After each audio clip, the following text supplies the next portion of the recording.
Hey guys, Rob Bingham, how you all doing? I'm currently building my new OMP hobby M5, and this is something that I've been doing for a number of years when I build my helis. Just a very simple trick that all of you be easily be able to do this. Just when you probably even got this already in your spares box and in your helicopter spares. If not, it's very cheap to buy this to be able to do this same thing, and it just makes life a heck of a lot easier when it comes to lining up all your bearings. When you're assembling, obviously this is a tail grip, tail blade assembly, or whether you're building a head assembly. And I didn't think about doing this video until actually I was chatting with my good friend Chris Brain over dinner last week, and he said, "Hey Rob, when I'm building a head, this is how I do it." And I went, "Oh yes, cool. That's what I've been doing for years, mate. And, I'm glad somebody else knew about it." So I thought, actually, well, why not share it with all of you? And it's something really, really simple. All of these shafts have got a thread down the middle of them. Now, the first thing you want to do when you're assembling this is clean out that thread with some isopropyl alcohol so that it's nice and grease-free. But then when you're sliding all your bearings on, which are covered in grease, how do you stop grease going in the hole? Also, it's a bit of a fiddle and a bit of a faff trying to get the blade, to get all the bearings sort of stacked up in here on the shaft, get them all lined up. And you simply do this.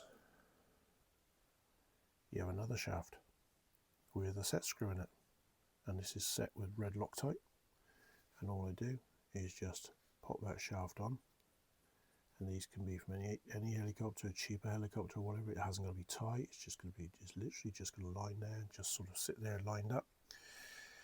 And I got, that's a 5mm one, that's another 5mm one with that was an M3 thread, this is an M4 thread, which is SAB ones. I've got a 6mm which I actually couldn't find to do this video quickly. That's an 8mm one, which I think is a logo spindle shaft. And this is my 10mm one, which is a line 700 spindle. And basically just got a set screw, red Loctite is in place. So now when I'm going to build a head block, I just screw that into the hole, and then I can slide all my bearings on. So I can literally simply, once it's slid onto there, I can now take my blade grip, my tail blade grip, and just slide it into place, and it's on.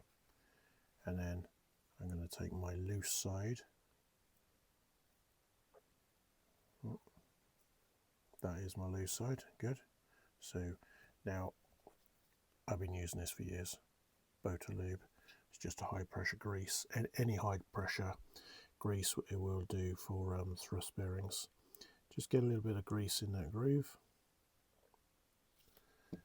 and then instead of trying to feed it now down inside there, I'm simply going to slide it on there. The next thing, now this is a little bit controversial, some people find. Everybody's got their own way of doing it. I always put the open cup facing out. The reason for that, and a lot of people do it the other way because they think they're going to hold more grease in the bearing, and that's not true. The same amount of grease is going to stay out in there regardless. The reason why you do it this way is because you actually want this cage to be thrown out to keep the bearings centered.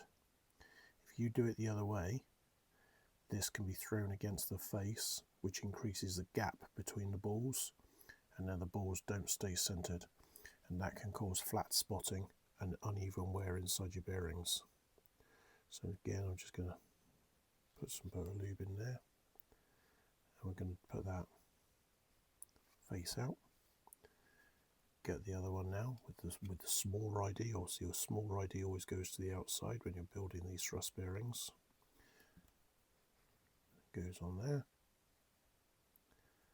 and then on this OMP we've got a little 0.25mm spacer, which purely keeps the shoulder of that bearing away from the thrust bearing. And now you've got all this assembly all stuck out here in the open where you've got plenty of space. So now you can put a set screw, sorry, a hex driver in the end there, slide your bearing stack down, just pop it in. You can always use like a little screwdriver or something, just give it a little nudge. Then when you back this back off now, that bearing wants to come back out. Sorry, I've got to take that out of the frame just a second. There we go. So I'd stand it up on his end. And then I just use something like this, like a box spanner. I can just, so I'm trying to do it through a camera lens, which then I can just pop that bearing into place. And now you've got all your assembly done.